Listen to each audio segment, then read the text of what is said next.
You're listening to Women Leading Prevention Science, where we host candid conversations with some of the most accomplished women in the prevention science field. Each episode features a conversation with two female researchers who will discuss the public health problems they're trying to solve through their work and tell the stories of their journeys into the field. I'm Sarah Haregrove, a public health analyst at RTI International. I began working in substance use prevention research after graduating from The Ohio State University in 2020, and I'll be starting graduate school this fall at the University of Maryland to obtain my master's in public health and health equity. As I move through my early years as a prevention scientist, it's an honor to speak with these inspiring female leaders in the field. This podcast was developed as part of the HEAL Prevention Cooperative, funded through the NIH Helping to End Addiction Long-Term Initiative, an aggressive effort to speed scientific solutions to curb the national opioid public health crisis. The HEAL Prevention Cooperative includes 10 research projects throughout the country and one coordinating center based at RTI International in the Research Triangle Park, North Carolina. Today, I'll be talking with Dr. Danica Knight, Professor and Associate Director of Research at Texas Christian University's Karen Purvis Institute of Child Development, and Dr. Margaret Kuklinski, Associate Professor and Director of the Social Development Research Group in the School of Social Work at the University of Washington. We'll be discussing their unique experiences balancing work and caregiver roles, the important role their mentors have played in strengthening their ability to find that balance and advance their careers, and how they mentor others to find the same balance and identify the kind of work that excites them. We began with a discussion about how both Margaret and Danica made the choice to step back in some way from their careers to raise their children. Margaret left the workforce for nearly a decade, and Danica made the decision to work part-time.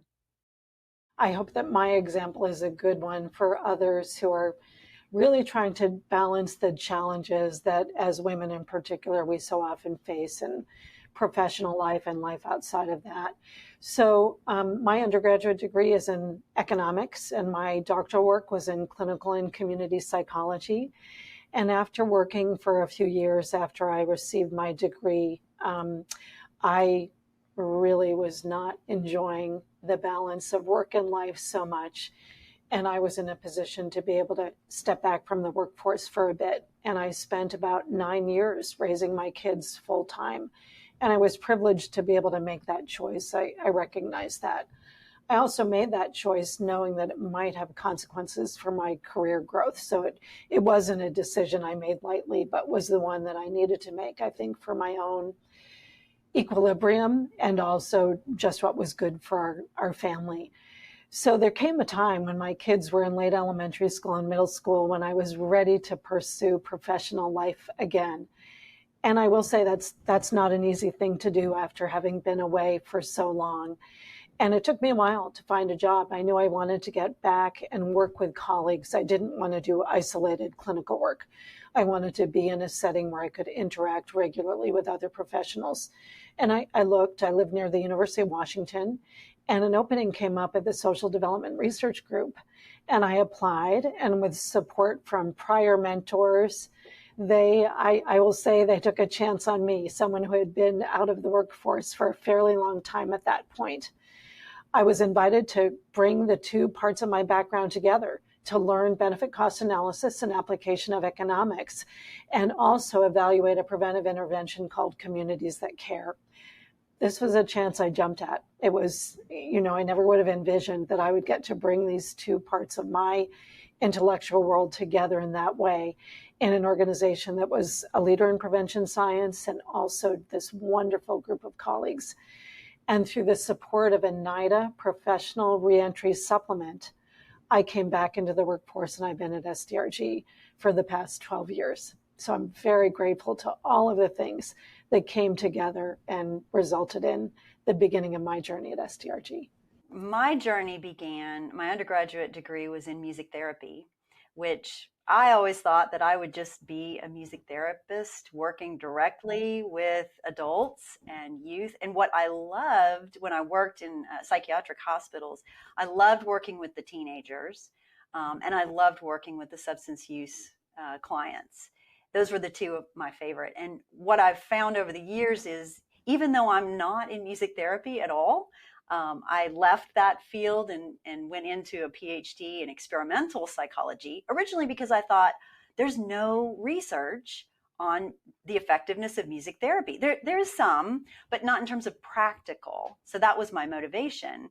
But I fell in love with developmental science. So I ended up kind of as a stopgap working part-time as a research scientist at TCU. My husband was offered a full-time position, and I was also offered a full-time position at the Institute of Behavioral Research. But we knew that we wanted to start a family. So like Margaret, I was in that place of, okay, how do I do this? And I was in a fortunate role to be able to say, well, I'd love to work, but I want to work part-time, half-time. So I worked half-time, and then we always had a student who worked with us, and I would just build my schedule around their class schedule. And we were fortunate that it was actually, we were able to hire the two daughters of one of the secretaries.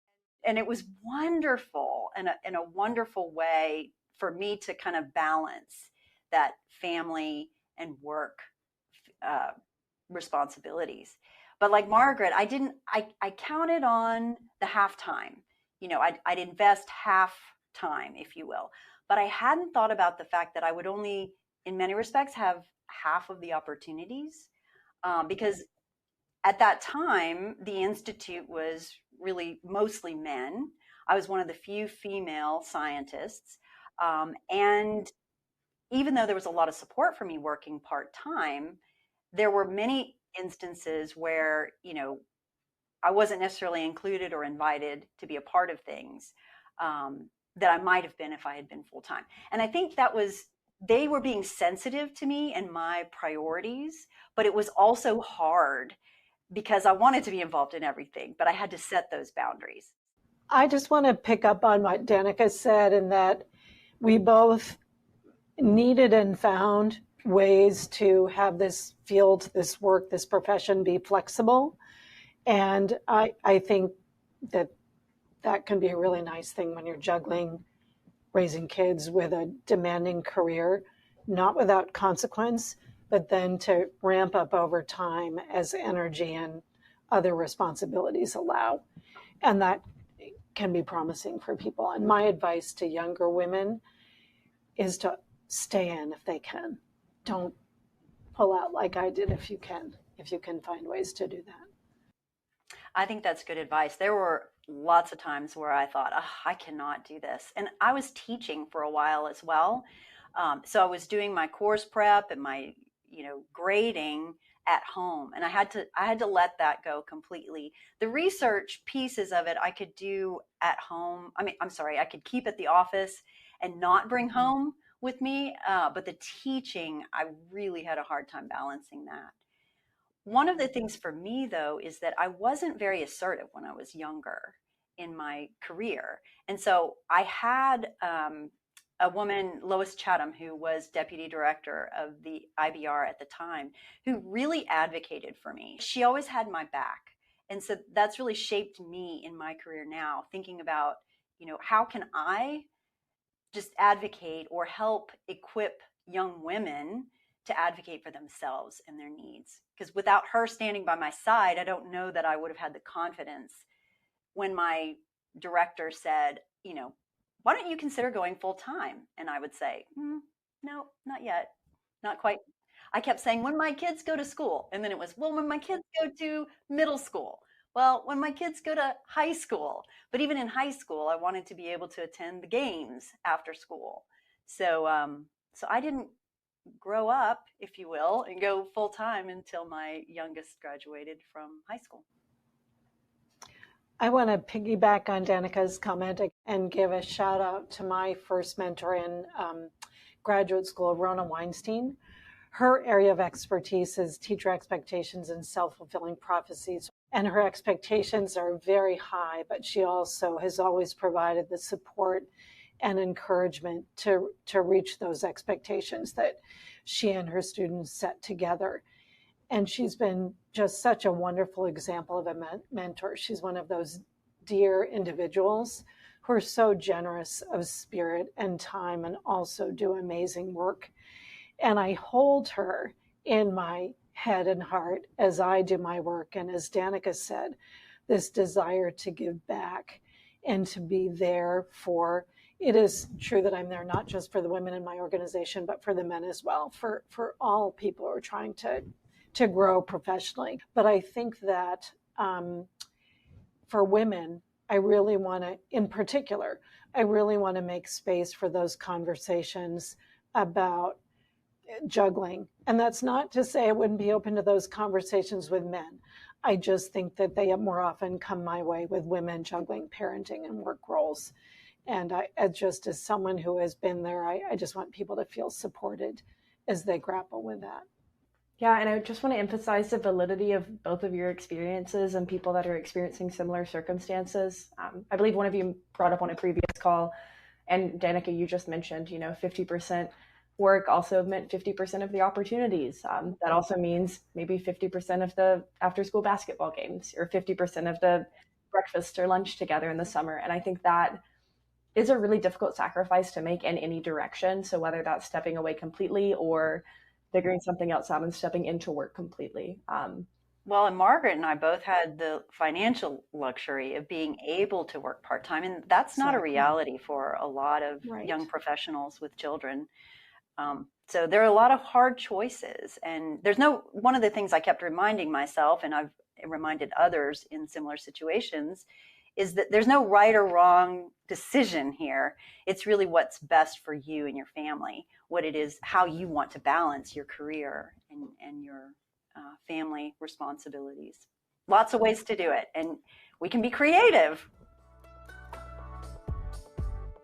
In addition to the balance of work and family, Danica and Margaret also shared that they had to juggle their roles at work between researcher, teacher, and mentor. I think back to what we were talking about earlier, finding time to really invest individually is hard. It's tricky when you're balancing, being PI on grants and then administrative responsibilities, teaching responsibilities. That's probably one of the trickiest things that I would say for me. Anyway. That's exactly what I would say. It's the work itself is a joy. I feel like I've had the chance to work with strong students at different points in their journey, so different developmental tasks. But it is the time to do this thing that's so meaningful when there are many, many other things calling. And I will say that sometimes the things that sort of pay for that are sleep, stress, and family time. And so it's a challenge. It's really rewarding, but it is a challenge time-wise. I have one of my students that she had a new little baby in January. And so it's been really challenging for her to get her thesis written with a newborn, Imagine that. But she's doing it, and she's doing a great job. But of course, the timing of trying to get her defended landed. It's next week is her defense date, and so she's working on her draft and sending it to me while I'm on vacation so that I can read it on the plane from one place to the next. And just I'm not recommending that because really we all need to be able to unplug when we go on vacation. Yep. But as a mentor, you feel this obligation to your students where you feel like, well, I promised I would give feedback and, this person's invested all of this time.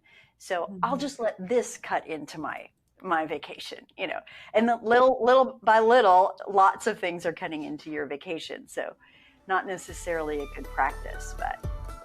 Margaret and Danica's mentors played key roles in their careers, helped them establish work-life balance that worked for them, and possess qualities that they not only admire, but also try to emulate in their own mentor-mentee relationships. Qualities that I value and admire in my mentors, there are a few. It's an integrity that they bring to their work and how they are with people. It's that sort of that dearness, that kindness coupled with hard work and building a body of work that people really admire over time. I think they both, and I'll say this for my mentors, I admire what they've been able to do intellectually and out in the world, but it's also the way that they are with people. It's that combination. And I want to try to be that way in my interactions with people too, to do excellent work over time. There's no single masterpiece, it's a collection. And in the work that we do, it's very much team science. So being part of a team and contributing collegially and collaboratively. I think they've also, in their various ways, tried to help me trust myself and believe in myself and finding one's own center and way of being. We all do things differently, and that is okay. That is part of what makes organizations tick, that people bring different strengths and qualities to the table. And that's a voice I need to have be turned on a little loud as I am still at the beginning of this leadership journey, to figure out your own way of being, and that as a leader, and that can be valuable too, even if it looks a little different from what's come before. Yeah, I think for me, the biggest takeaway is the importance of connection and relationships in everything. It permeates everything. And oftentimes it's easy to focus on the outcomes or the outputs and the tasks and the deadlines and not make time for others. It's real easy for me just to kind of put my head down, focus on my work, and and what happens then is the students that I'm mentoring or the colleagues on the various teams, not only are they not connected to you as kind of a supervisor or a mentor, but oftentimes our value comes from what we learn in connection with other people. And so particularly with graduate students, for example, it would be easy for me just to say, let me just quickly read through that draft without taking the time to really invest in feedback, or say, I don't have time for weekly meetings because my schedule is so busy. But making time, people made time for me, and it made such a big difference. And so, and it really all comes down to relationships. So rather than each morning as I'm walking into the office, part of my brain is going through, what do I have to do today? What are all my meetings? What do I have to accomplish? But then I always pause. And as I'm walking up the steps, I say, okay, what I'm really here for today is to connect with people, to do this work together. And I've got to be productive, but I can't do it at the expense of my relationships. So I think my goal as a mentor is, well, I'll just say what I love about those moments when you're working with a student or a newer colleague, and you're kind of going through different options or different issues or different concepts or whatever, and there's this aha. Like, for example, I was working with an undergraduate who's going to be doing her honors thesis under me next semester. And so we were brainstorming different ideas that she might explore as part of her undergraduate honors thesis. And she was like, okay, that's a good one. Oh, okay, that's good. And then all of a sudden we mentioned something and her eyes lit up. And I was like, that's it. It was just this almost a visceral response that she had, a positive excitement and engagement. And so my goal as a mentor is to find those sweet spots, the places that energize and excite students. Danica, you really described exactly what I would say. I feel like my job is to, as a mentor, is really to help people actualize themselves, what they want to do, and find that and support it, and support the skill development that they will need to have success at what they're trying to do.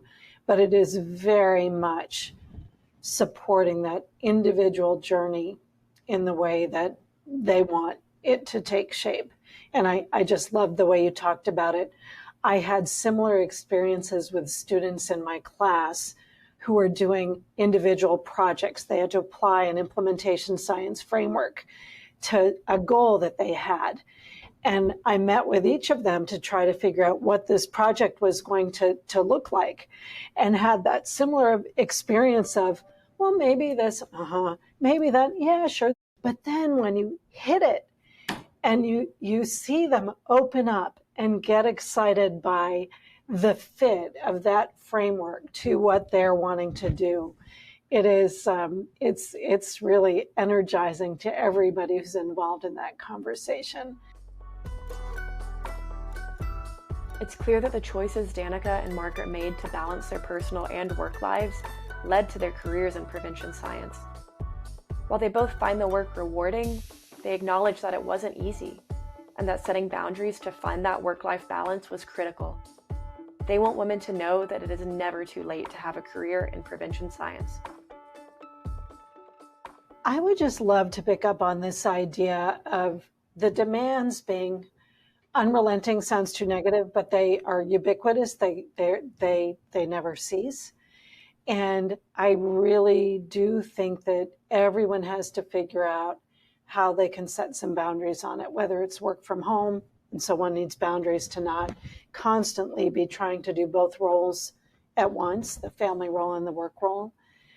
And I just want to advocate for people practicing carving out time routinely and realizing that their work does not suffer for that in fact, it's probably all better for it because you come back a little fresher. And this was something that I started to do in grad school. I was married, and even before I had kids, I took one day off a week. And I know that sounds so basic, but it didn't feel easy at the time. It felt really hard. But that was a good thing for my work-life balance, and therefore it was a good thing for my work. And even now, I start really early. People know that I'm up really early, and that gives me a little bit of time for my own work before all the meetings start. But what it also means is that I'm done later in the afternoon. I go to the gym. I don't often work at night unless I really have to. I do work on the weekends, but I try to do that early. But I try to have that time that is a little sacred for family and other interests that are important to staying rejuvenated. And I just encourage everyone to figure out what those are for them, because we all need that in some way, especially if you want to be able to keep doing this work at this level of intensity over time. Well, maybe the one thing I would add is that, when I talk with undergraduates who say, I don't know what I want to do next, they often come in thinking that they've got to have this plan. If I want to be a doctor, I've got to do A, B, C, D.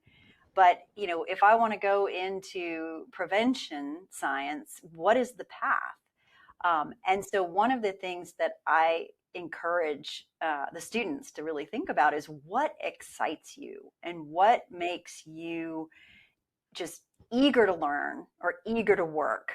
And that's where your interest needs to go. And in terms of that, thinking about your overarching plan is important and is good, but at each juncture, just making that next right choice, the next best decision for you is all you really need to focus on at the moment. I just want to wholeheartedly second that.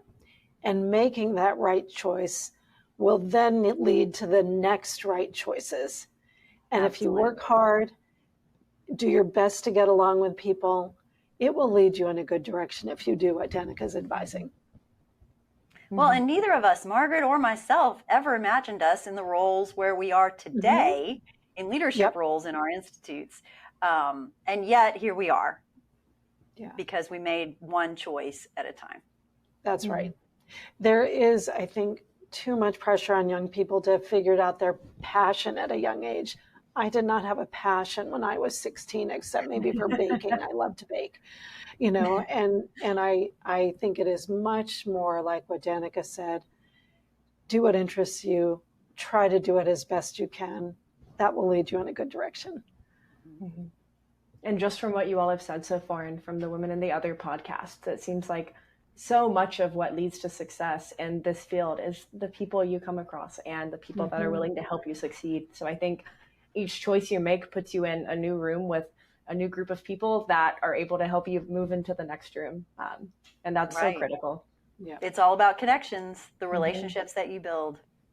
I also wonder about women that are maybe in science generally, maybe not, but that hear things like this or that have kept up with opioid trends lately and that are interested in prevention, but may feel that it's too late to start that or to take on that journey. Never too late. Never too late.